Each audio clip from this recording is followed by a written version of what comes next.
Hello, and welcome to The Open Mic, your go-to podcast channel where we explore the world through conversations, reviews, and stories that matter. I'm Jack Seek, and I'm joined by my amazing co-host, Mary. Together, we bring you exciting episodes on everything from how-to guides and product reviews to movies, gaming, and so much more.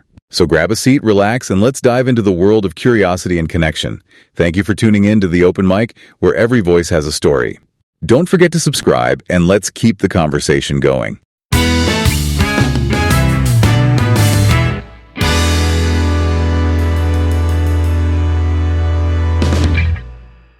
So, you know how everyone's freaking out about those headlines of like declining birth rates? It's kind of scary, right? Well, you're not alone. You actually sent in a bunch of articles about it. So, let's like really dive into this whole global baby bust thing, see what's up. We'll look at like what's causing it, what could happen because of it, and maybe even what we can do about it. It's interesting because it's like often framed around these really shocking stats, like that Elon Musk tweet about Singapore going extinct. Yeah. But it's like those attention-grabbing headlines are actually pointing to a much bigger and more complex issue. Like it's way more than just one country. Totally. And all the articles you sent, they mentioned this magic number, 2.1. Like that's the fertility rate you need just to replace the population. Right. But it seems like a lot of countries are like way below that. Singapore's down to 0.97 and South Korea, 0.72. Yeah. Those are pretty alarming. It really shows you there's a problem. And if you look at Japan, for instance, they're actually projected to like literally lose half their population by the end of the century. One article I saw even said they're selling more adult diapers than baby diapers now. But the thing is, it's not just about fewer babies. It's about like what that means for everything else. The economy, our social structures, everything. Yeah, that makes sense. Yeah. So like fewer babies means fewer workers, which could be bad for the economy down the road. But I'm still kind of stuck on the why. Like, why is this happening? It can't just be people choosing to have fewer kids, right? Like, what's really going on? Well, I think a big factor is just like the cost of living. Everything's getting so expensive. Housing, education, healthcare, it's all going up. Yeah. Especially for younger people, they're just starting out. It's easy to see why they might feel overwhelmed by the whole like financial side of raising a family. Right, for sure. One article even called it a cost of living crisis, which, yeah, it does feel like that sometimes. It's like people are having to choose between being financially stable and having kids. Yeah, you put it perfectly. It's not even just basic costs either. It's about the lifestyle people want, being able to travel, maybe investing in their education or career, all that. Parenthood with all its financial demands and logistics, it just seems like a lot, maybe even incompatible with those dreams. Yeah, it's interesting. I mean, it used to be like having kids was just what you did, but now it's like there's so many more choices, so many different ways to live your life. Is that part of it too? Absolutely. Like societal and cultural shifts are huge in this whole thing. We're seeing more women who are empowered, they have access to education, they're choosing their careers first, and maybe getting married and having kids later. And don't forget about cities. Like everything's about city life these days. Tiny apartments, crazy schedules, late night takeout. Not exactly like family friendly, is it? It definitely changes the picture of what like family even means, doesn't it? And that leads to another big point. It's not just about individual choices, right? The environment we live in, the economy, our social structures, all of it plays a role in our decisions about family. Okay, so I've got like economic worries, social norms changing, even how cities are built, all feeding into this baby bust. It's like a perfect storm or something. But the articles you sent, they also mentioned some things governments are doing. Things like tax breaks, giving money for having babies, and longer parental leave. Like, is any of that actually working? Well, they're trying, but they often kind of just like scratch the surface. What I found really interesting, and this came up in a lot of the articles, is that throwing money at the problem doesn't really solve it. It's more about creating like a society where people feel supported, and having kids doesn't seem impossible. Yeah, I want to hear more about that. Like, what actually needs to change? What would make a place really pro-family? That's a great question. And it's something we should definitely talk about more. Like, what are the solutions and what could happen in the long term because of this whole baby bust? But before we get into all that, maybe we should look at what these declining birth rates could mean for the future, right? Like, how will this affect the economy and, just society in general? Yeah, for sure. We should definitely talk about all that, the solutions and consequences and all. Because even with governments, like trying stuff, It's hard to ignore how this could affect the economy, you know? Fewer babies now could mean fewer workers later. Totally. You said earlier that fewer babies could mean fewer workers, but like, what does that actually mean? Is it really all doom and gloom, or are people just like overreacting? I mean, it's something to think about, for sure. Yeah. Imagine a future where there are way fewer people working. That means less is happening in the economy overall. Fewer people are earning money and spending money. Fewer businesses are doing well. And the government has less tax money to, actually do stuff. So it's not just about, like, empty cribs. It's about empty wallets, too. One article even used this term economic stagnation, which sounds kind of scary. What's that all about? Basically, it's when the economy isn't growing or is growing really slowly for a long time. It's like a car that's stuck, The engine's running, but you're not going anywhere.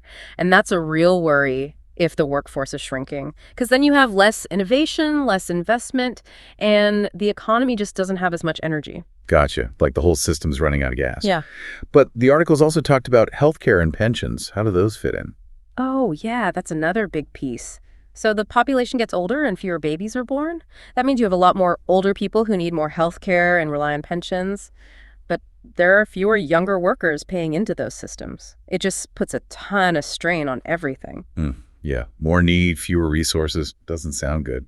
It's like, are we heading towards a world where there are more retirement homes than playgrounds? That's what a lot of experts are worried about, both demographers and economists. And it's not just about the numbers, It's about what holds our societies together, our cultures.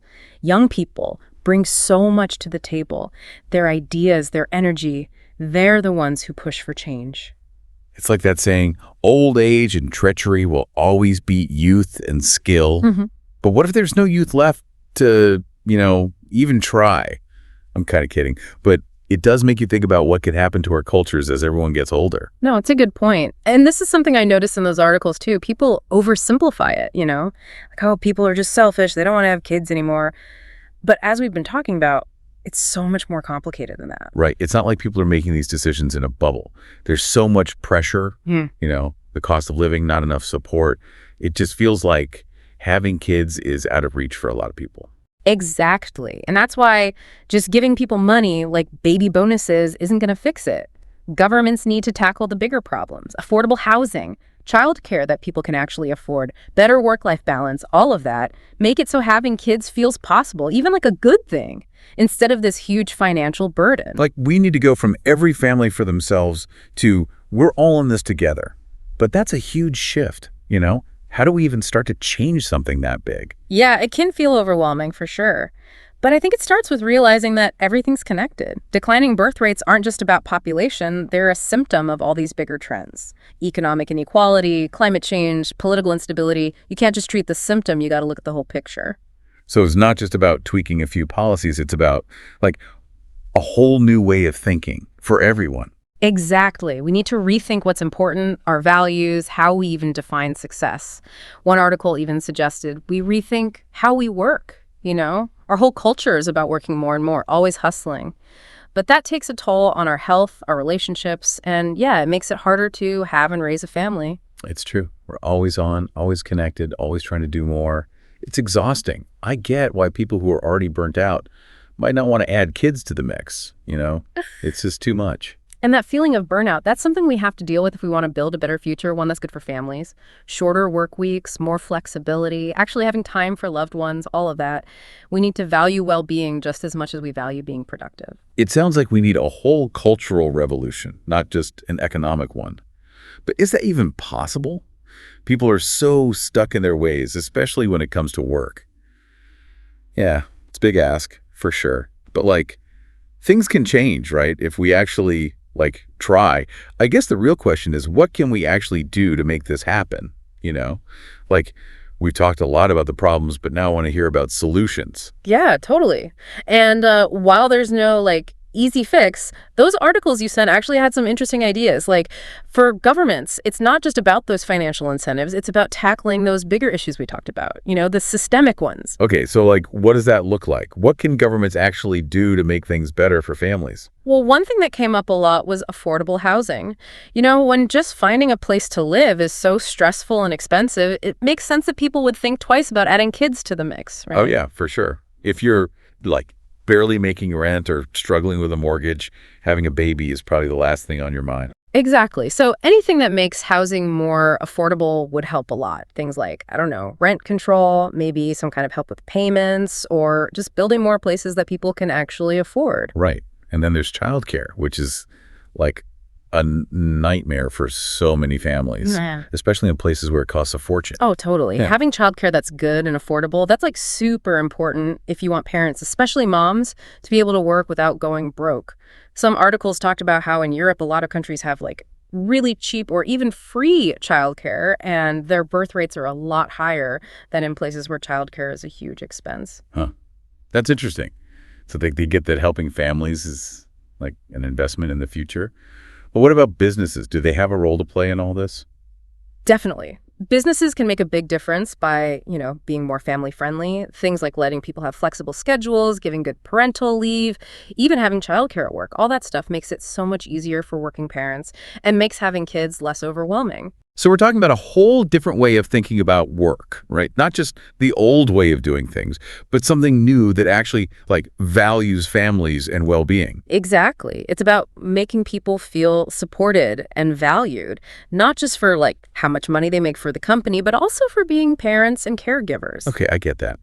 But what about places that are like already in trouble, like South Korea and Japan, where birth rates are super low? Is it too late for them to like fix things? I mean, it's harder for sure when you're starting from a place where, the population is already shrinking, but it's not like impossible. A lot of the articles talked about different things those countries are trying, and immigration came up a lot. Immigration is tricky though, right? It can help with those worker shortages and boost the economy, but then there's all this stuff about cultures clashing and maybe putting a strain on resources. Yeah, no easy answers there. It's not just like open the doors and everything's fine. You got to be smart about it, think about the long term, make sure it works for everyone, the people already there, the ones coming in. So it's a tool, but not a magic one. What else are they thinking about? Another thing is like going all in on automation and technology. The idea is if you have fewer workers, you got to find ways to get things done with the people you do have. So robots to the rescue. But wait, doesn't that mean people could lose their jobs? And wouldn't that make those economic anxieties we talked about even worse? Yeah, that's a valid concern. If we're going to move towards more automation, we got to do it carefully. Like, make sure people can learn new skills and get training so they can still work, even if their old jobs go away. It's got to be about using technology to help people, not replace them. It seems like figuring all this out is going to be tough. It's all connected, the economy, what people value, technology, everything. And honestly, I feel like we've just scratched the surface here. We have. But that's why it's good to talk about these things, The more we understand about what's going on with these birth rates, the better we can find solutions that work for everyone, families, individuals, the whole society. So wrapping up this whole deep dive, I think the big thing is this isn't just some like random trend happening out there. This is a global issue, and it's going to affect all of us in a big way. Totally. And the choices we make now, they're going to determine what the future looks like. Will it be a world where families are supported or a world where, birth rates keep falling and everything kind of falls apart? Oh, that's heavy. Yeah. Makes you think, right? And like, this isn't just about numbers. It's about the world we want to live in, the world we want to leave for our kids or, for the people who choose to have kids. That's a conversation we all need to be having.